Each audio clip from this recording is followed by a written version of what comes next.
Lexus LM 350H សេរីឆ្នាំ026ដែលជាសេរីឆ្នាំចុងក្រោយគេពុកម៉ែបងប្អូនអរគ្នាបាទខាងឃ្លាំងទើបប្រកាសបានទេឡាននេះគឺថានៅថ្មីមែនតើបងប្អូនតម្លៃពិសេសណាស់បងប្អូនមកក្រោម 200000 ទេជាមួយនឹងរថយន្តនេះផងដែរជាប្រភេទឡានកៅអីវ៉ែន7កៅអីបាទ full option របស់ Spec Europe ដែលជា Spec ខ្ពស់ជាងគេពុកម៉ែបងប្អូនអរគ្នាចំពោះសភាពឡានគឺធានាជូនបងប្អូនបាទមានប្រវត្តិបុកប៉ះទេគឺថានៅថ្មីដូចខ្លាញ់គោអញ្ចឹងបងប្អូនបាទប្រើតិចណាស់ពុកម៉ែបងប្អូនអរគ្នាបងប្អូនអាចអញ្ជើញមើលផ្ទាល់បានជាមួយនឹងខាងឃ្លាំងបងប្អូនបាទនេះបងប្អូនតម្លៃពិសេសហើយបងប្អូនបានសភាពឡានដូចថ្មីខ្លាញ់គោអញ្ចឹងហើយ option ខ្ពស់ណាស់បងប្អូនមានមកជាមួយនឹង head up display ពុកម៉ែបងប្អូនអរគ្នាក៏មានមកជាមួយនឹង slide camera បងប្អូនបាទកាមេរ៉ា360បាទ auto parking ពុកម៉ែបងប្អូនអរគ្នា wireless charge ហើយអ្វីដែលពិសេសបងប្អូនគឺមានមកជាមួយនឹងប្រដាប់ចាប់មុខអ្នកបើកបរបាទ Dynamic Radar Cruise Control ហើយបងប្អូនអាចមើលកុងទ័របាន digital ពេញបងប្អូនប្រើតែបាន 5200 គីឡូទេបងប្អូនបាទជាមួយនឹងគុណភាពស្បែកពូកបាទទាំងគ្នាដេអីគឺថានៅថ្មីមែនតើពុកម៉ែបងប្អូនអរគ្នាបាទធានាជូនបងប្អូនអញ្ជើញមកមើលគឺដឹងតែអត់ខកម្ដងទេបងប្អូនបាទបងប្អូនមានសមាជិកច្រើនបាទជឿជប់ជុំគ្រួសារពុកម៉ែបងប្អូនអរគ្នាឡាននេះក៏អី7ពុកម៉ែបងប្អូនអរគ្នាមានមកជាមួយនឹងបងប្អូនបាទ DVD ខាងលើបងប្អូនបាទតុកបាទ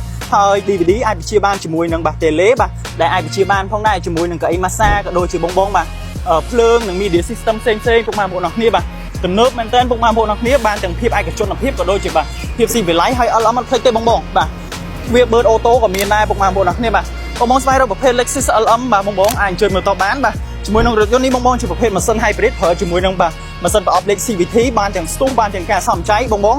ហើយ comfort មែនតើបងប្អូនចាប់អារម្មណ៍អាចតាក់ទងមកបាន012 3 grade 82បាទនៅខាងឃ្លាំងហុងធេងអូតូអរគុណច្រើន